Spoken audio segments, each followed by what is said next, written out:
guys, this is Solly from Kitchen Table Research, and today we are here to continue on with the Sandy Rea episode. So my name is Solly, and this is my partner. And I'm Jones. And we are also mother and daughter. So we have formed Kitchen Table Research where we do the research, so you don't have to. That's right. And today we're talking about Sandy Rea. So the first part of the episode that we did, we covered basically her vanishing. I mean, there's no crime to talk about. There's no body to talk about. Sandy Rea just up and vanished walking out of a bowling alley one night. So let's kind of recap our last segment, and then we'll get into some theories and what we think happened to Sandy Rea. Okay, so first of all, I just want to thank our sponsor. Today we are sponsored by Liquid Death. This is the cherry obituary flavor. You guys can go order it in our TikTok shop. So the cherry obituary is one of my favorite new flavors, and when you mix the cherry and the lime, the severed lime together, it makes a cherry limeade with 0 calories and 0 sugar. So, and does Liquid Death give you energy? No, it's just sparkling water. Oh, I may try it then. Yeah, I think you've tried it at my house, but I think you tried. Yeah, I have. Yeah, I think you've tried like the melon, and they have a like berry it alive. I really like the berry one too, and it'd be great for making like low calorie, cocktails and stuff. So I've even cooked with it and put it in like my cobblers and stuff, the mango and berry ones. Cool. Yeah. So okay. So anyways, yeah, today we're sponsored by Liquid Death, but we are talking about the disappearance of Sandy Rea. So to recap what we already talked about, in our first few episodes, we talked about how Sandy had gone to the bowling alley the night before she disappeared, which was on September 19th, 1984. So we're actually coming up on her 40th anniversary of vanishing? 84? Yeah. 40 years. Wow.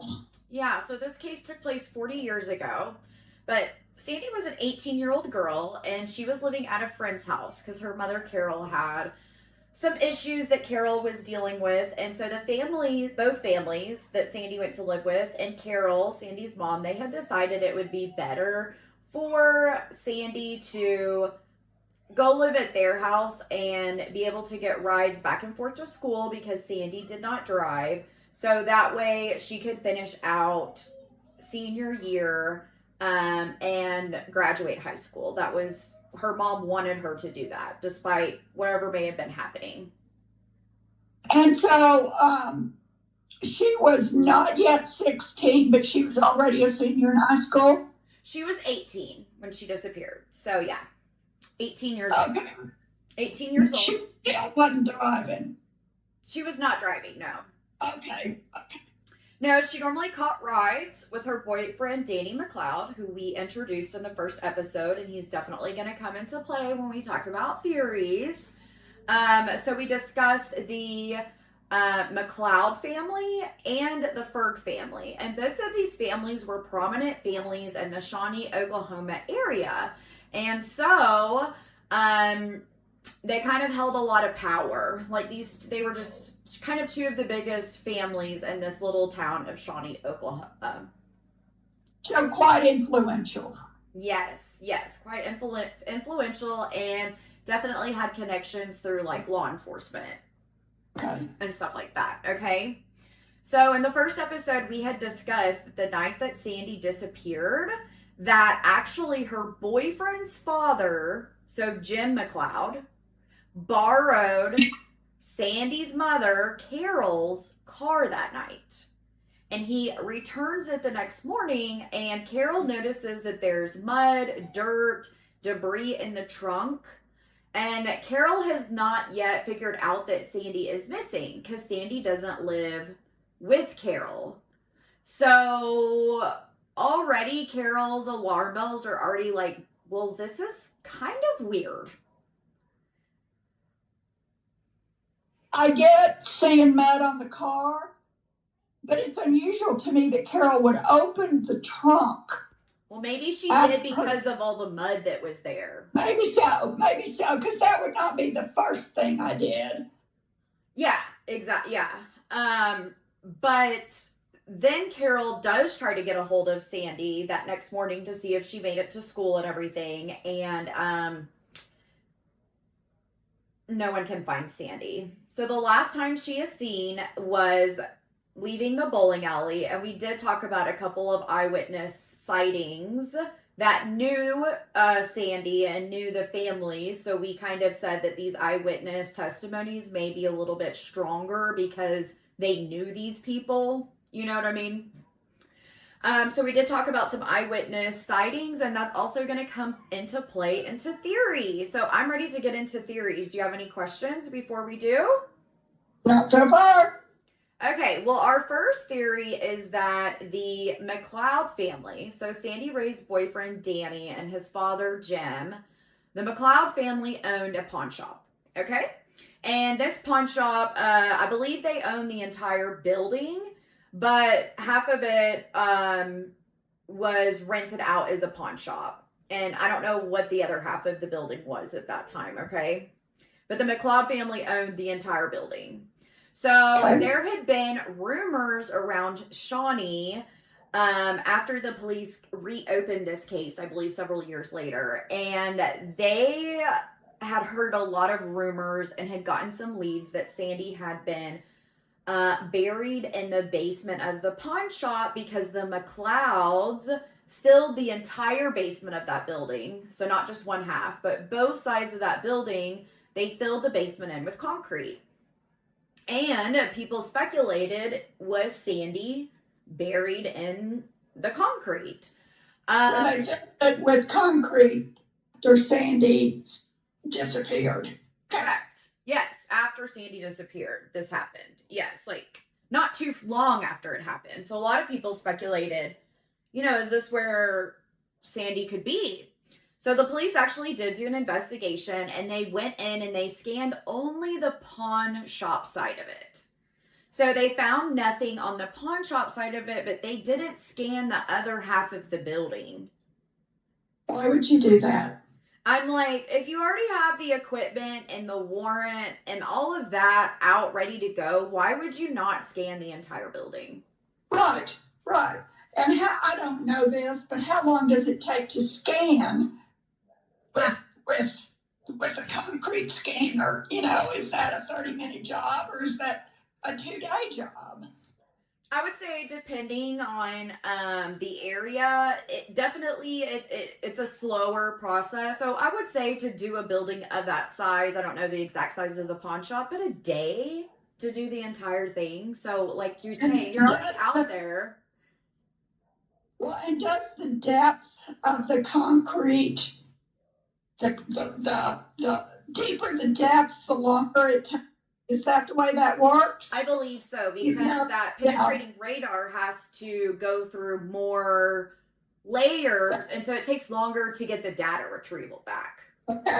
Okay. That makes sense. And I'm not a ground penetrating radar expert. So if you do ground penetrating radar, hey, feel free to reach out to us at kitchen.table.research@gmail.com. We'd love to know more about ground penetrating radar. I've seen it done on like television, like on the History Channel, but yeah, normally it's a slow process. They kind of slowly drag it across. It's not like they're just shopping carting it across. They got to stand there and slowly kind of, yeah.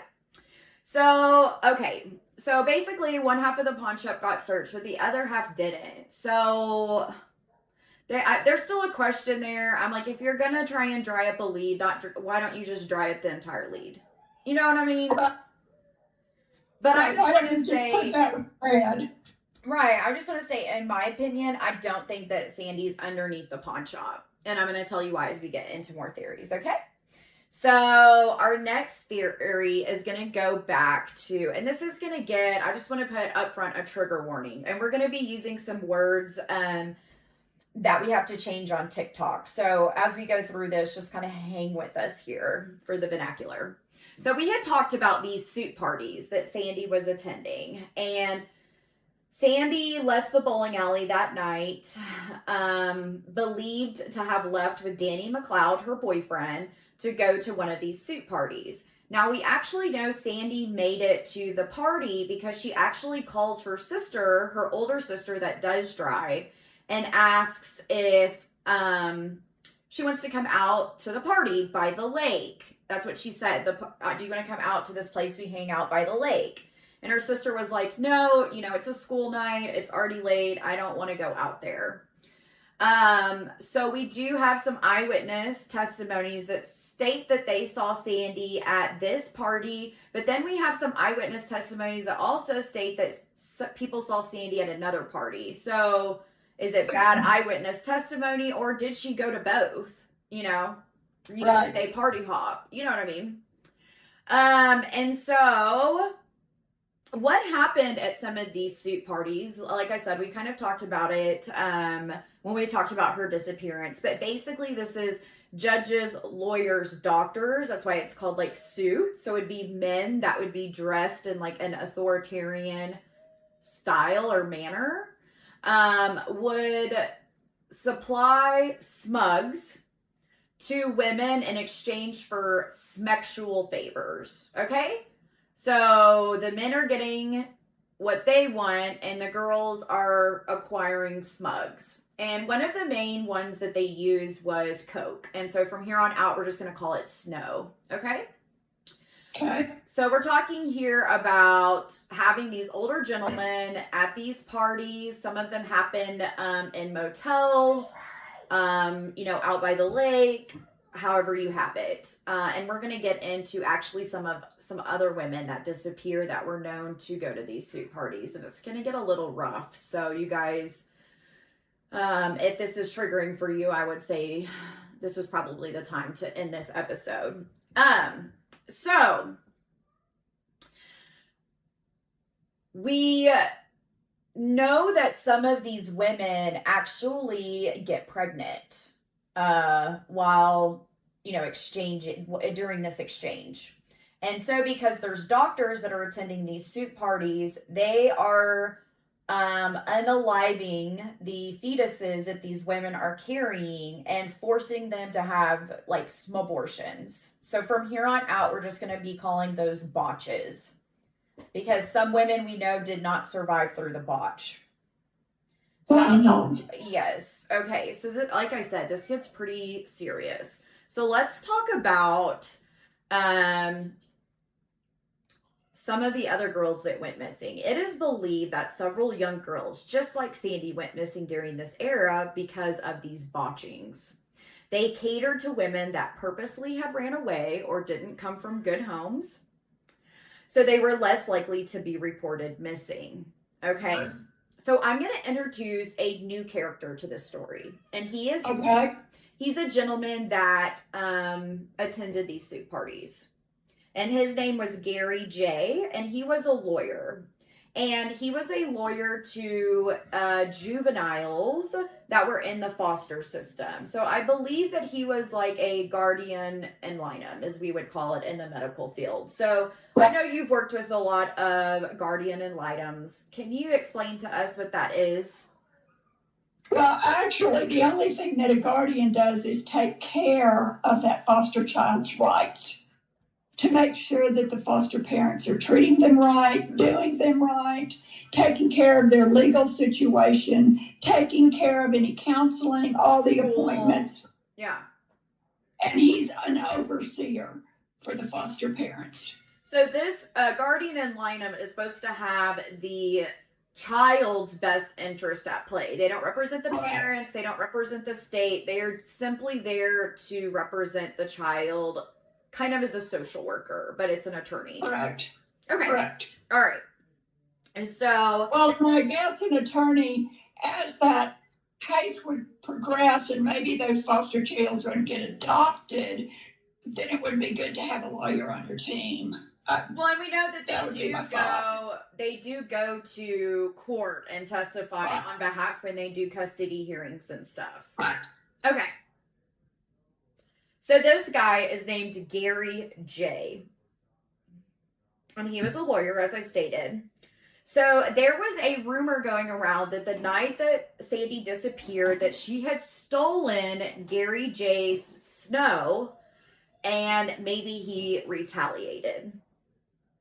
He recently passed away, not too long ago, but we know that before he passed away, that he actually was serving time in prison because he took advantage of his authoritarian ship, being this guardian ad litem, and he was molesting little boys in the system. Oh my goodness. So we know this is true because it went to trial and he was in prison.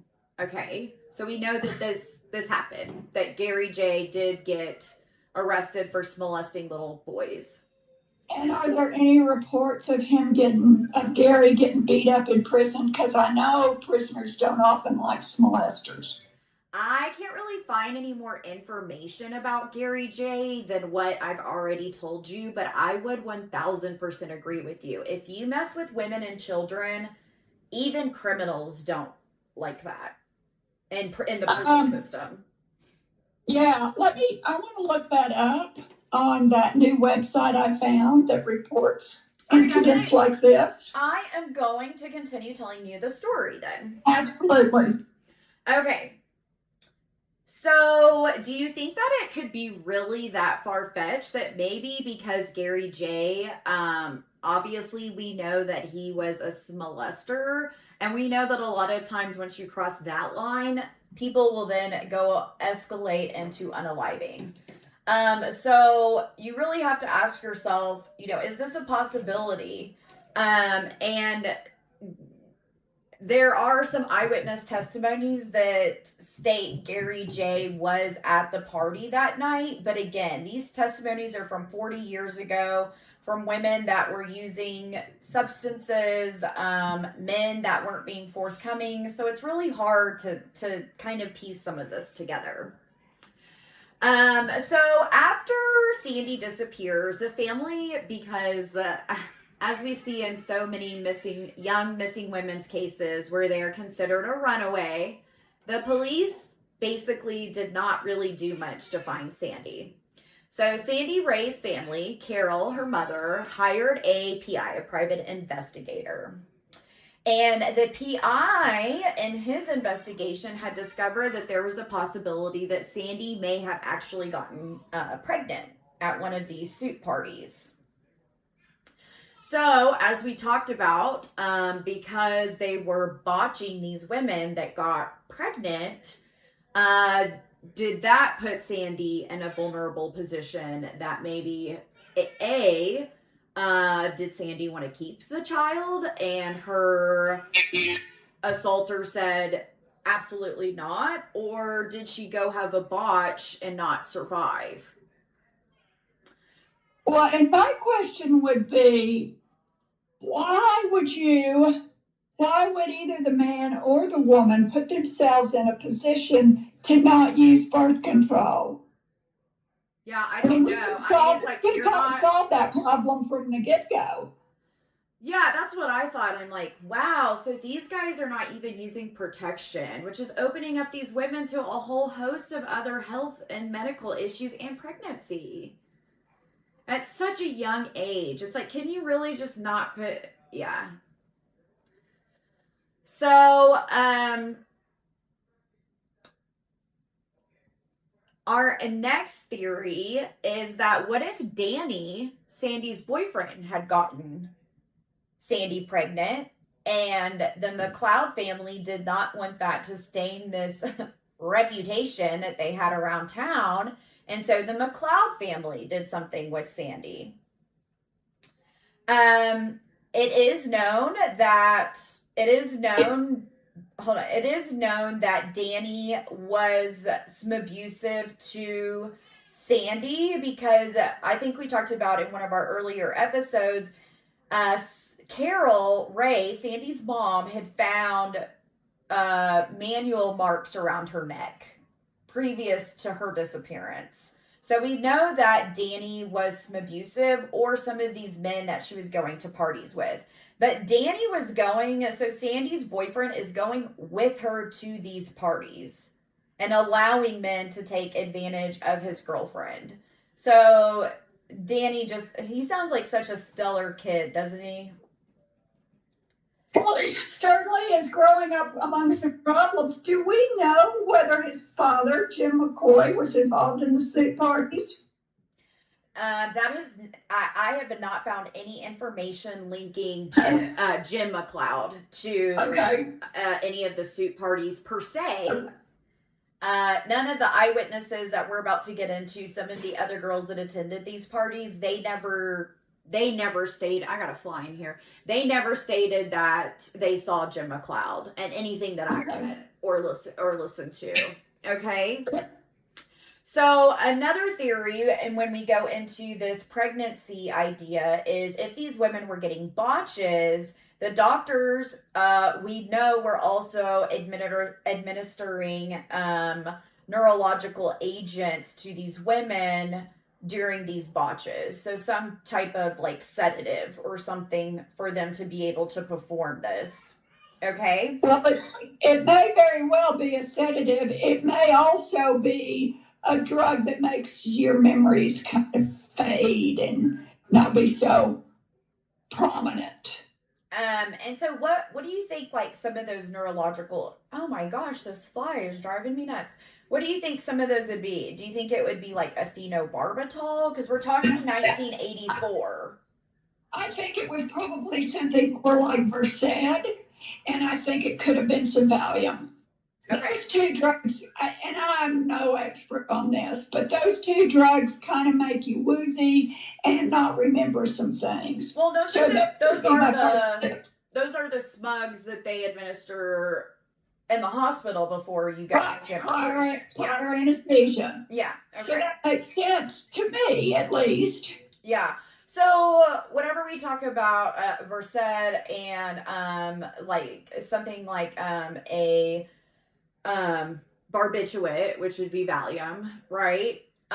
What's the difference? So like we said, those are going to make you not feel pain, not really have a memory of what happened.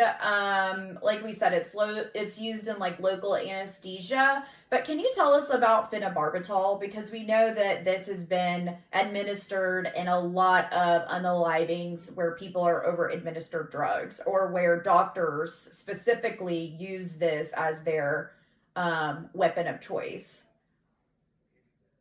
Well, phenobarbital, it is your drug, first of all. It often works when other things don't, but phenobarbital has some side effects. And certainly it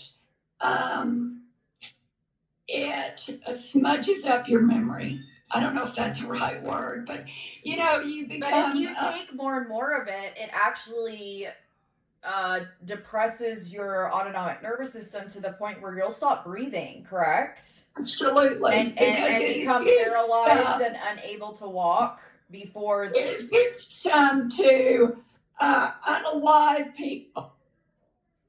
I've studied several doctors that have unalived wives with this specific... Right. Yeah. Again, back more... So, do they still use phenobarbital? Uh-huh. They do?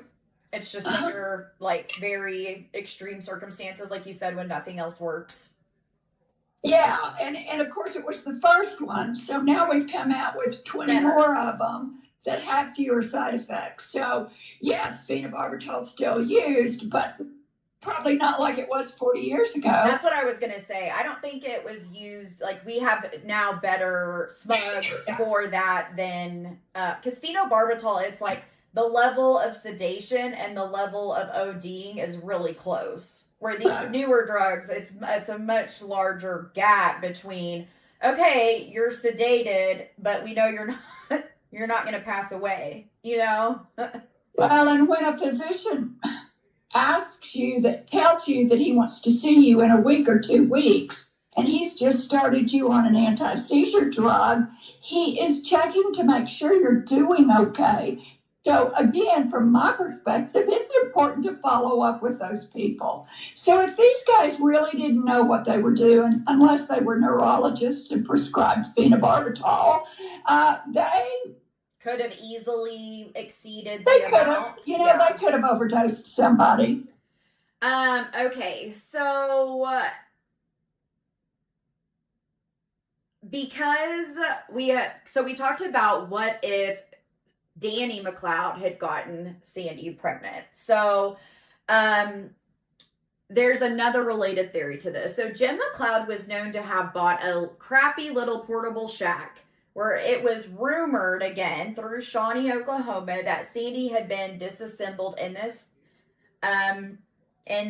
shed, and her remains were buried and scattered on the railroad tracks. So again, I don't really feel like this is my first theory, because I just feel like her remains would have been found, like through predation and through the railroad. Like, people walk around the railroad so much. Trains, engineers have to inspect railroads. Somebody could have easily seen him digging a grave next to a rail, next to the train tracks, like if a train happens to go by. So I just don't think I think that we would have found something by now if that were the case. Or that. And the workers on the railroad check it all the time. Well, that's what I'm saying. Not only are there workers, but me and you were talking about this the other day. When I was a kid, me and all my friends, we lived right behind all of our neighborhoods backed up to the railroad track, and so all of us walked along it all the time. So I'm like, right. We walked. I was actually talking to Michaela yesterday, and I was like, we were talking about that. We're like, we walked down the railroad tracks to go I could get from my house to her house just walking through the railroad tracks instead of having to veer through the neighborhood and cut through people's yards and stuff. You know what I mean? Yeah.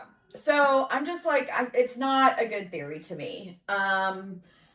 But then again, so the railroad rumor kind of fizzles out, and then people say, well, what if she was buried on the McLeod's property? Because they had quite a bit of property out in Oklahoma. So a maintenance worker goes out to one of the septic tanks that Jim had called to do some maintenance on it, and he found bones out there.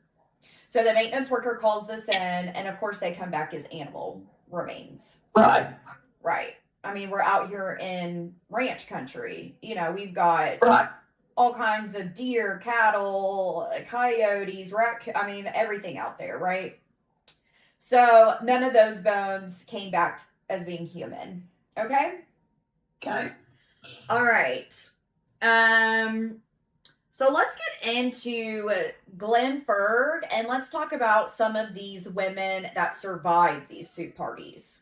Okay? And some of the women that didn't. So we're going to talk about a few other women that disappeared around the same time that Sandy did. Okay. So Glenn Ferg actually admitted that he unalived a young woman by the name of Melanie Garden just months before Sandy. So Glenn Ferg and Danny McLeod were best friends. Okay? So Glenn Ferg admitted that he unalived Melanie Garden months before Sandy, and Melanie has never been found. It is believed that Glenn possibly impregnated her, and that she went to get a botch, and she was over-administered analgesics, and she passed away. There's also been rumors that Glenn Ferg is a serial killer, and one of Glenn's cousins went to prison for improper disposal of a person's when he was caught dumping said person's human remains at the dump in Shawnee, Oklahoma. So Glenn Ferg's cousin went to prison for dumping a body. I don't know if he was the one that unalived this woman, but he got in trouble for the disposal of the remains at the dump. He just literally took her to the dump. It's disgusting. Well, it is disgusting, but I guess if you've got a dead body, you've got to get rid of it because it's going to start decomposing fairly quick. And the only place I can think of besides burying it is to throw it in a dump and hope nobody ever finds it. So, there's a lot of criminal history inside the Ferg family. And the Ferg family, I know earlier you had asked if Jim McLeod was ever known to go to these soup parties. Well, Glenn Ferg's family is known to have gone to them. Okay. So is it Glenn? Did Glenn Ferg do this? Danny's best friend?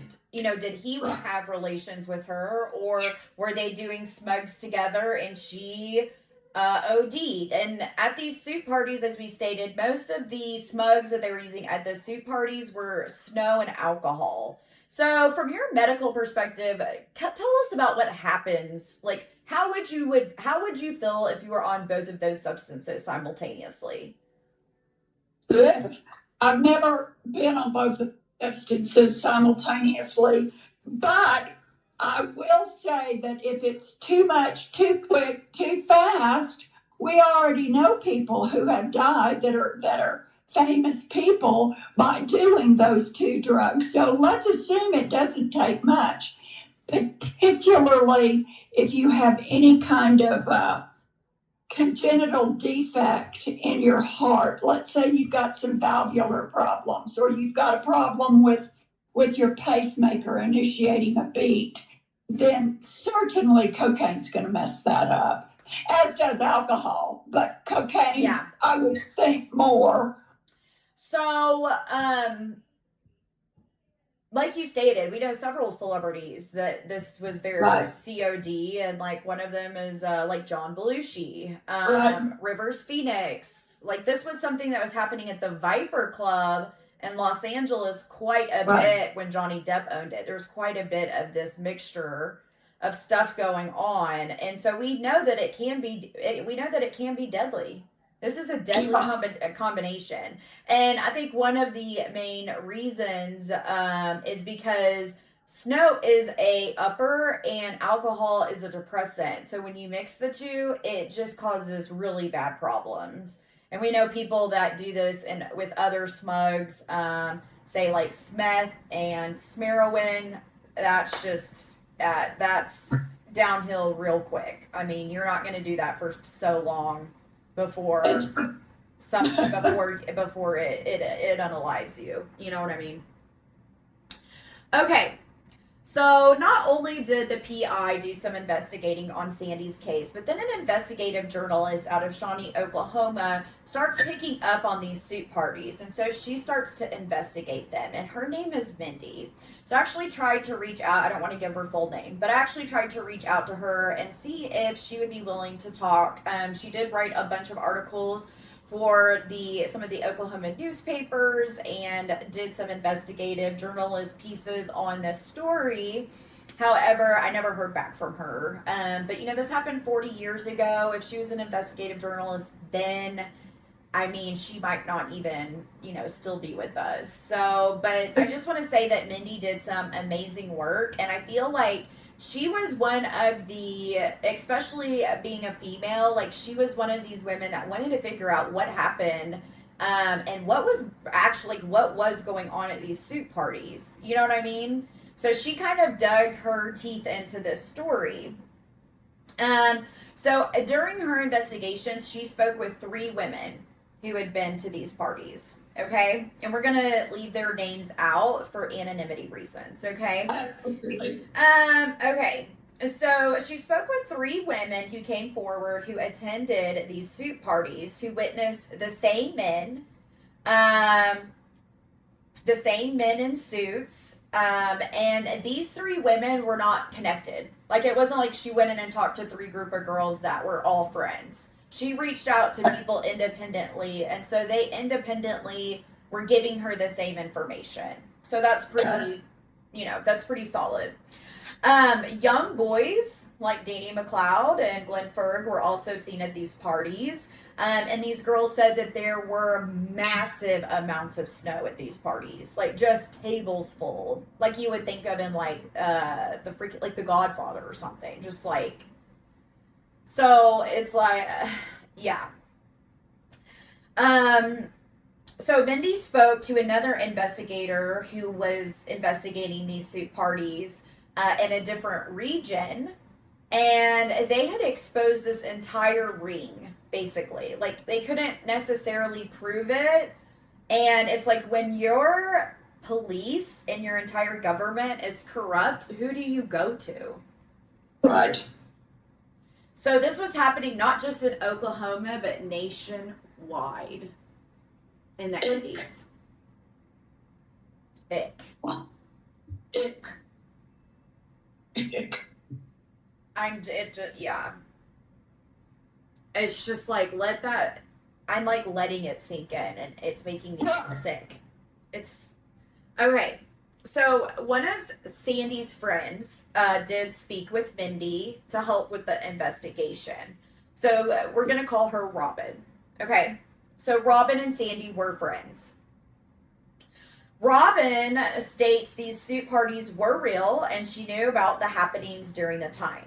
She also spoke to Gary J., our lawyer, and states there were 200 victims related back to Gary J.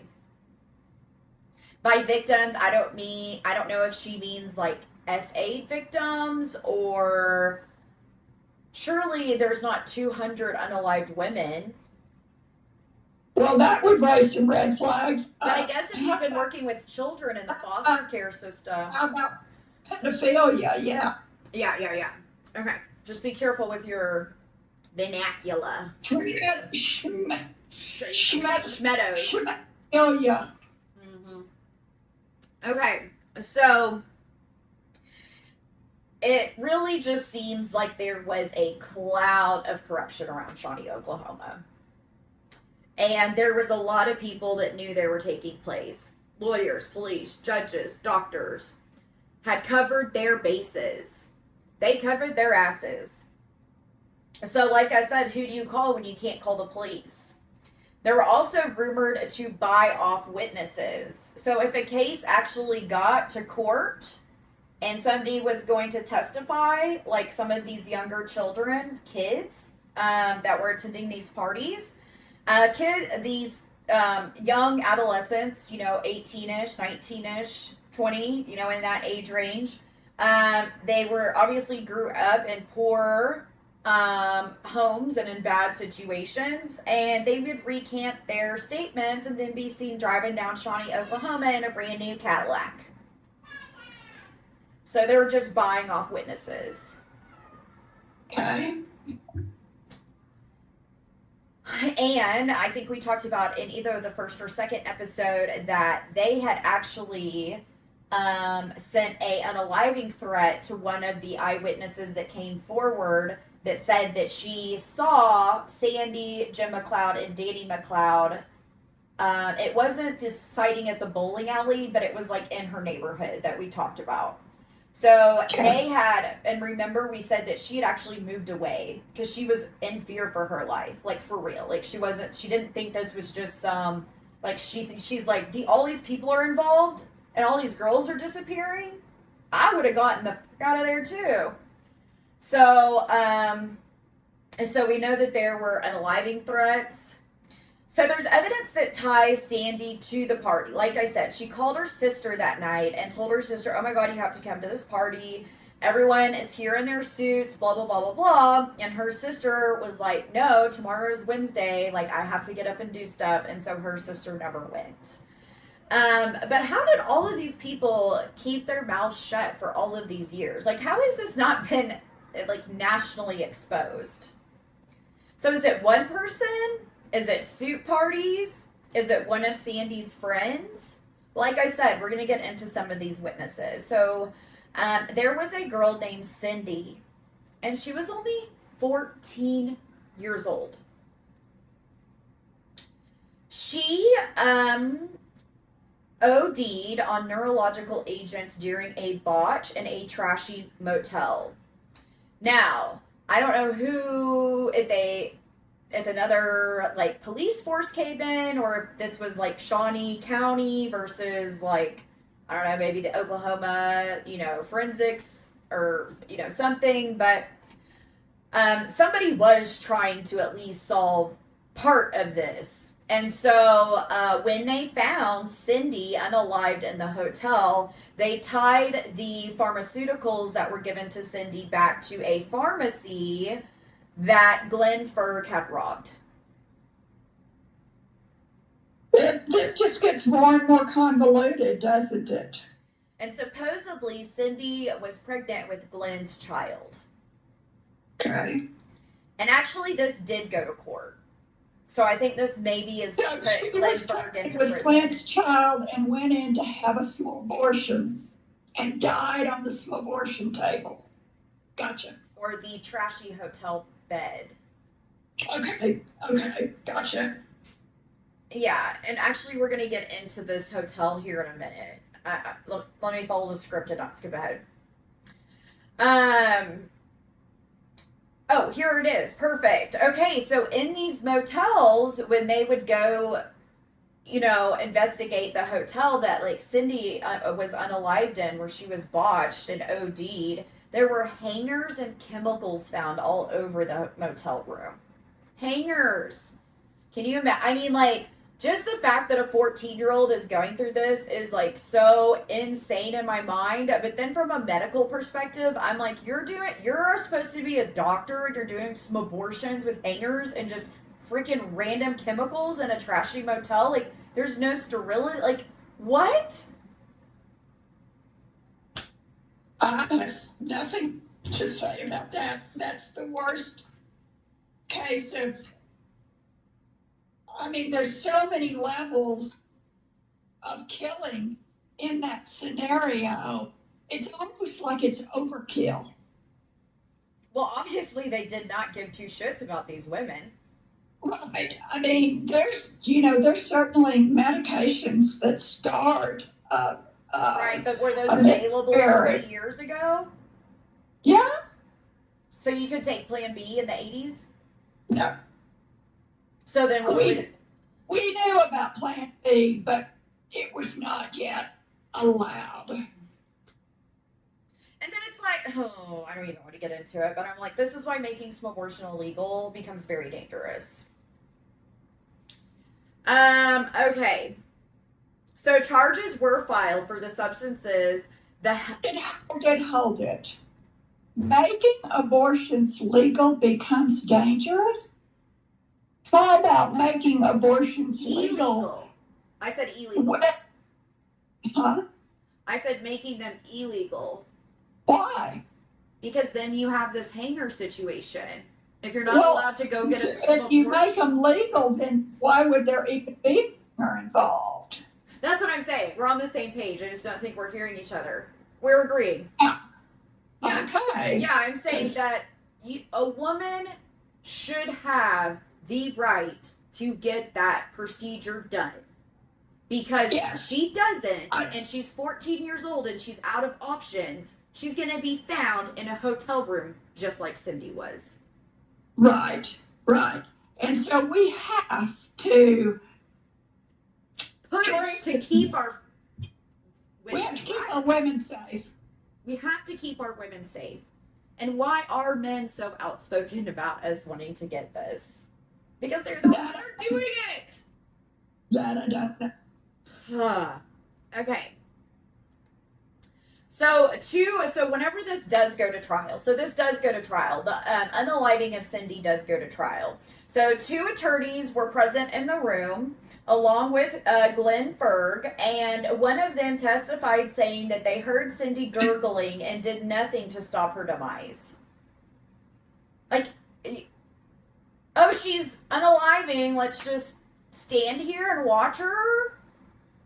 Boy, that's a sick story. So they pull the blankets up over her in the motel room, and the ME comes in and declares it a self-administered suicide by ODing on these nerve agents. So her death is ruled a suicide. Oh, that's sad. So actually no one was ever prosecuted for this. Even though there was some testimony and so everything's, well, it's closed because they ruled it a suicide. Yeah. Yep.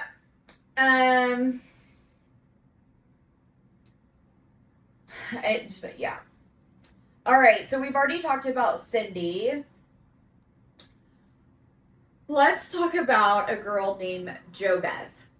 She also disappeared. Not much is known about her disappearance, though. She was found. So she was like not really a part of this suit party life. So people are like, why is Jo Beth, who's an older woman like my age, why is she now found unalived in a hotel room? Well, it's believed that she caught on that these botches were taking place in the motel that her and her husband owned together, and that Jo Beth was just a witness, I guess you could say, that they thought they had to take care of because she had found out too much. So Okay. Jo Beth is found unalived in a motel room, although she's not connected to the suit parties, but it's known that some of these abortions or botches were happening at the hotel or motel that her and her husband owned, okay? So she was almost like collateral damage.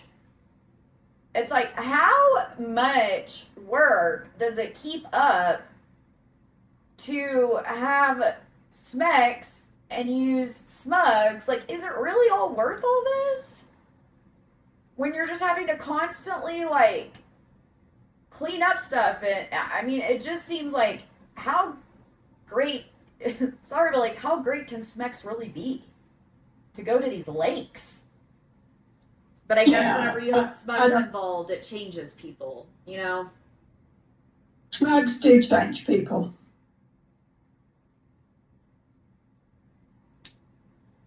So, again, one of the attorneys that was present at Cindy's botching, he had a mistress. So his name was John Lunsford. John Lunsford, an attorney out of Shawnee, Oklahoma, was attending these suit parties. And he had a mistress. And they tried to get the mistress to testify because the name of the hotel room that Cindy was found in had been booked under John Lunsford mistress's name. Okay? Oh my gosh. So they pull her in to testify.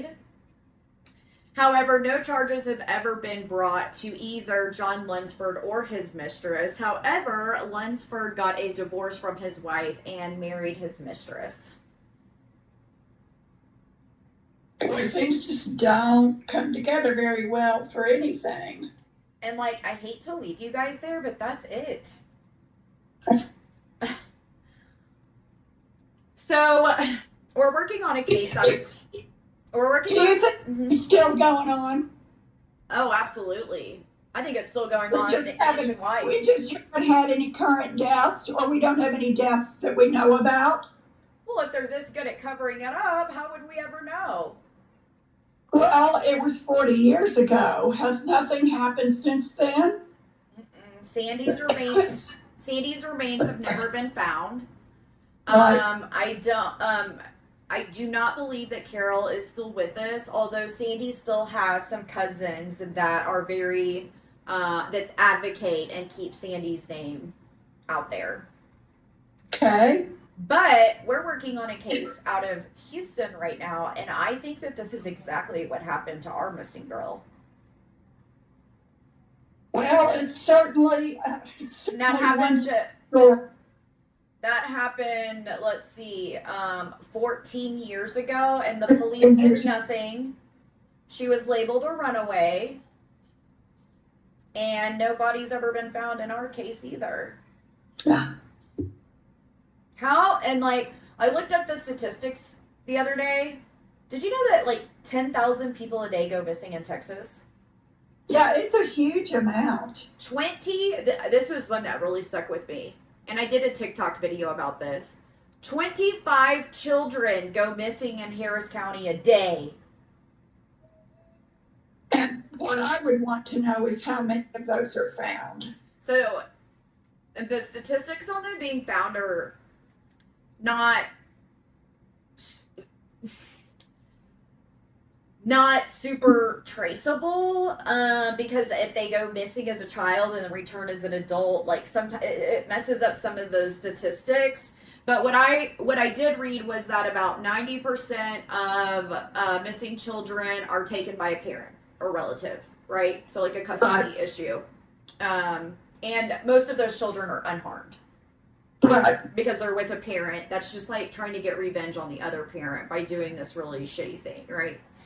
The other like 6 or 7% is somebody, actually it might be more like 8 or 9. Like almost the rest of it is somebody that knows the child but that's not a relative. So like a church member or a neighbor or and then there's about 1% that are stranger abductions, which are obviously the most critical and important, and the ones that you have to put together that first 48 hours. But it's like, if 99% of people that go missing return home, I understand a little bit why the police are like, let's just wait.